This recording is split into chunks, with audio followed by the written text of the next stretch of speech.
நாளையிலிருந்து திமுக என்கின்ற கட்சி தமிழகத்தில் ஆட்சியிலிருந்து அகற்றப்படும் வரை நான் செருப்பு போட மாட்டேன்.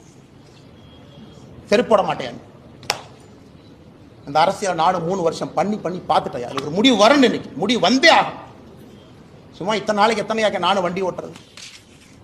வந்தது வேறு, செய்வது வேறு, நடந்து கொண்டிருப்பது. நாளையிலிருந்து திமுக ஆட்சியிலிருந்து அகற்றப்படும் வரை இந்த பத்திரிகையாளர் சந்திப்பு முடிச்சு என் செருப்பை கழட்டுனா நீ ஆட்சியிலிருந்து இறங்குற வரைக்கும் நான் செருப்பு போட மாட்டேன். பார்த்தலாம்.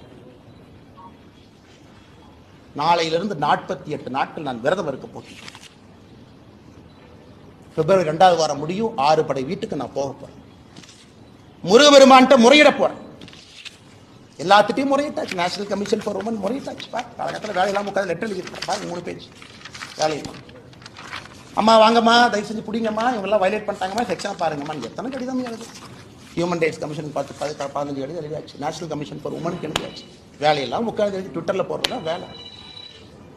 இன்னி பார்த்துக்கலாம். அரசியல் இன்னி பார்த்துக்கலாம். நாகரிகமான அரசியல். இந்த பவுண்டு பை நீங்க அநாகரிகமா பேசுறீங்கல்ல, சோசியல் மீடியாவில் குடும்பத்தை எடுக்கிறீங்க, என்ன வேணாலும் நீங்க பேசுவீங்க. கேட்டா அப்படியே கட்சி போறவைக்குள்ள ஒளிஞ்சுக்குவீங்க. நாளையிலிருந்து என்னுடைய அரசியலும் அப்படித்தான் இருக்கும். இந்த மாநில தலைவர் கட்டுப்பாடு, இனி ஆரோக்கியமான அரசியல், விவாதம், மரியாதை. அதெல்லாம் எதுக்கு மரியாதை கொடுக்கணும்? எதுக்கு மரியாதை கொடுக்கணும்? பெண்களுக்கு, குழந்தைகளுக்கு பாதுகாப்பு இல்லாத ஒரு மாநிலத்தில் எதுக்கு